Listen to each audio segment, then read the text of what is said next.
muy orgulloso de tener a dos importantes voces aquí en Sin Censura. Saludo a Cristian Nader, al historiador Cristian Nader. Tenía mucho que no te saludaba, querido Cristian. Gracias por acompañarnos y por hablar sin censura. No, gracias a ti por invitarme, un placer estar y un saludo a todas las personas que nos ven. Claro que sí, y también saludo al buen Juaco, a Joaquín Ortega, al internacionalista, analista político Joaquín Ortega. ¿Cómo estás, Joaquín? También a ti tenía mucho que no te saludaba.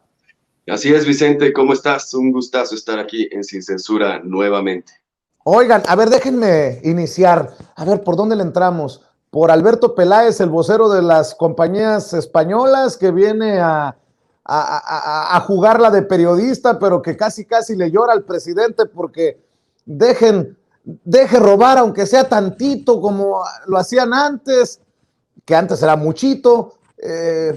¿Cómo está haciendo? ¿Cómo le va a López Obrador en este escenario internacional de jalar los hilos? Desde tu perspectiva, por ejemplo, Cristian, inicio contigo, con declaraciones como la de en México ya no se vale robar o ya no se puede robar y que no es tierra ¿de qué dice el presidente?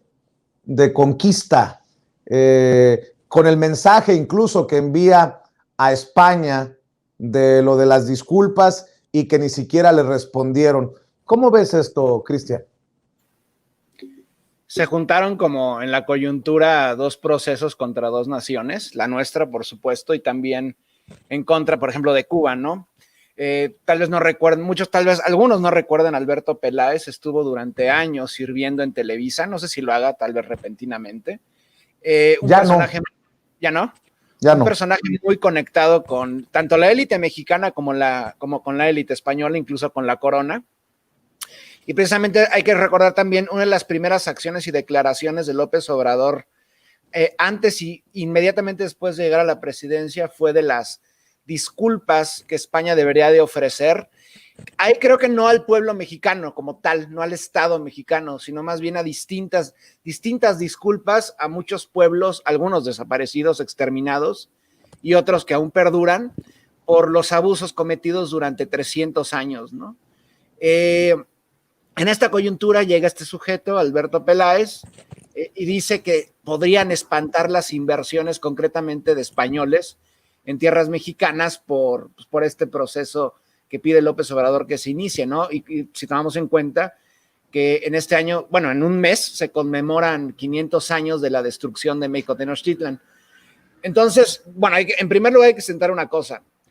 En este momento México es el 9º país en todo el mundo que recibe más inversiones extranjeras. Y por primera vez desde hace 21 años se ha roto un récord histórico de inversiones extranjeras. Eso no está en peligro. Más allá de esto, están haciendo una especie de cabildeo todas estas personas. Ahora tocó que mandaran a Alberto Peláez, que tenía, yo francamente, por lo menos 20 años de que no lo veía en una pantalla, justamente para denunciar que está provocando como una especie de cisma, como si las relaciones entre Madrid y México fueran excelentes a nivel, digamos, social. A nivel económico lo han sido. Recordemos que algunas de las grandes empresas españolas, por ejemplo, bancos, por ejemplo, ¿no? BBVA, Santander, pues ganan millones en México y siguen haciéndolo y sus procesos no están en peligro. Lo mismo ocurre con las energéticas, ¿no? Tenemos el caso de Iberdrola, de Fenosa y algunos magnates hoteleros. ¿Qué ocurriría, digamos, si estos dos bancos deciden irse de México? Pues tan fácil, se nacionalizan otra vez, ¿no? Sería un proceso larguísimo, pero podría ocurrir. Y obviamente no van a renunciar estos dos grandes conglomerados bancarios a la gran riqueza que expolian de México y de los trabajadores concretamente, no solo a través de la banca, sino también de afores, de inversiones más grandes, etcétera, ¿no? Entonces, pues es que si vemos lo que son las mañaneras, cada día es prácticamente un show y es una pasarela que van pasando esperpentos de todo tipo y ahora le tocó este sujeto, Alberto Peláez, que justamente va a reclamar de este perdón que deberían exigir los pueblos originarios. Muchos ya lo han hecho, por cierto, ¿no? Hay cartas firmadas del pueblo purépecha, del pueblo tomí, de los hablantes de náhuatl en México, que piden a España ofrecer unas disculpas por lo que han hecho. Y tampoco no es tan lejano, porque, por ejemplo, hace 4 o 5 años, si no me equivoco, la corona y el gobierno español le ofrecieron perdón a los sefardíes expulsados en 1492, después de la caída de Granada, a los judíos sefardíes. Entonces, de que hay precedentes, hay precedentes. Más allá de esto, me parece obvio lo que están haciendo. Veremos qué personaje se avecina después a la mañanera, ¿no? Porque si están desterrando a Alberto Peláez, pues no sé qué venga después. Dicen, Joaco, que el periodicazo hubiera sido menos seco si se hubiera puesto Alberto Peláez así en su pose para reportar, pero en ese sentido, pues yo pregunto si los grandes periodistas de México van a preguntar si este es uno de los que recibe 200,000 pesos por planteamiento. Ya ves que tanto han criticado a independientes, a youtuberos, dicen y vuelven a decir, pero sin pruebas. Pero yo, este es lo más cercano que he visto a un cabildeo en plena mañanera, el de Alberto Peláez, que funcionó como vocero. ¿O cómo la viste tú, Joaco? Es muy interesante lo que dices, Vicente, porque si bien parece un cabildeo, tenemos que recordar que la política exterior española va íntimamente ligada con la penetración de sus negocios privados. Vamos a ver nada más el ejemplo de Venezuela. ¿Por qué de repente la corona, los medios, todo mundo en España está muy atento a lo que pasa en Venezuela, lo que dice Maduro y sobre los derechos humanos? ¿Será humanismo que viene de parte de una corona que encierra a personas porque cantan un rap que critica al rey? Pues difícilmente. Es porque Venezuela hizo el esfuerzo gigantesco de renacionalizar recursos estratégicos y lastimó así las pretensiones y los negocios de empresas españolas que tenían apostada una buena inversión ahí. Lo mismo con México. Cristian lo dice claramente, en gobiernos anteriores había un maridaje entre el gobierno mexicano, la burguesía local y los negocios españoles. Vaya, tuvimos a un secretario de Gobernación que era español y que estaba ligado precisamente a este tipo de familias, a este tipo de negocios, gallego particularmente, muy bien. Y pues cuando la relación cambia, Alberto Peláez, que además no hay que dejar de lado el valor de la nostalgia, el valor de una voz autorizada, era de estas voces que estaba con Sabludovsky, que estaba en algún tiempo de los grandes micrófonos de la radio en México y en España.